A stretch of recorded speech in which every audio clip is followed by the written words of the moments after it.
अस्सलाम वालेकुम students, seventh class. कैसे हैं आप लोग। आज का हमारा चैप्टर है बेटा द मशीन स्टॉप्स। इसके हम लोगों ने dictation words, word meaning, word sentences और शॉर्ट क्वेश्चन आंसर्स करने हैं।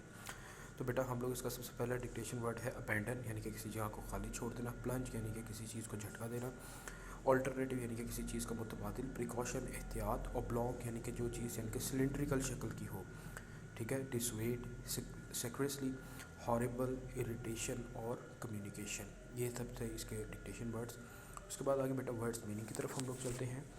वर्ड्स मीनिंग बेटा हमारे पास आता है, सबसे आता है ड्वेटलिंग। ड्वेटलिंग यानी कि मूविंग स्लोली, आहिस्ता से चलना। Correspondents, reporters and regular writers. Correspondent यानी कि जो किसी चीज़ को रिप्रेजेंट कर रहे होते हैं लोग।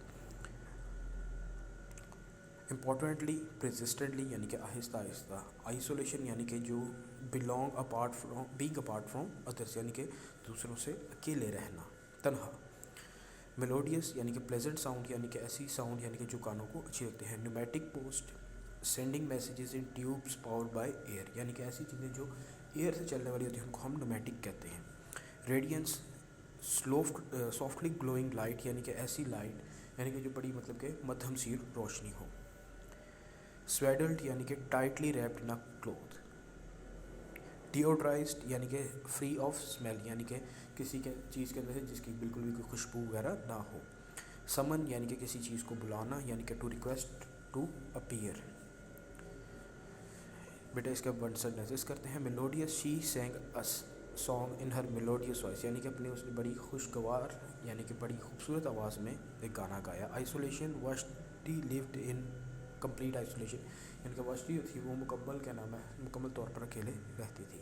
Correspondent, I am the correspondent of my company, मैं अपनी कंपनी की तरफ से कॉरेस्पॉन्डेंट हूँ, यानी कि उसको क्या कर रहा हूँ, रिप्रेजेंट कर रहा हूँ। स्वेडल, गिफ्ट वॉज स्वेडल्ड, ठीक है।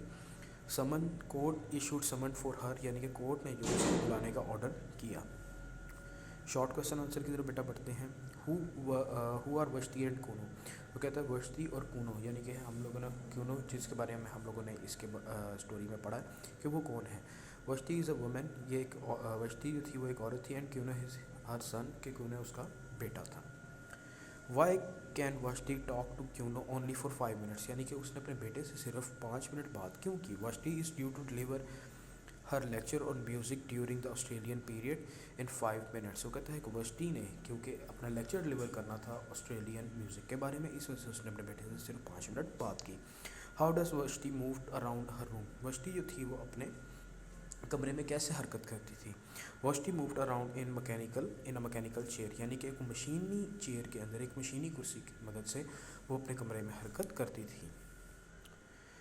What does Kuno say that shocks Vashti, यानी कि ऐसी क्या कि उन्होंने बात की जो उसको वश्ती को उसने हैरान कर दिया, ठीक है। तो वो कहता है कि Kuno says that he does not want to speak to his mother through the wearisome machine, यानी कि वो इन मशीनों के ज़रिए, यानी कि जो तारों के ज़रिए जुड़ी हुई हैं, इन मशीनों के ज़रिए अपनी माँ से बात नहीं करना चाहता, यानी कि वो उसको खुद फेस टू फेस मिलना चाहता था। What does the comparison face as white as fungus show about her, यानी कि जो कंपेरिजन है, ठीक है, वो इस कहानी में हमें ये कंपेरिजन क्या बताता है। वो कहते हैं show that the she is unnaturally white, यानी कि जो थी वो गैर कुदरती तौर पर, ठीक है, सफ़ेद थी।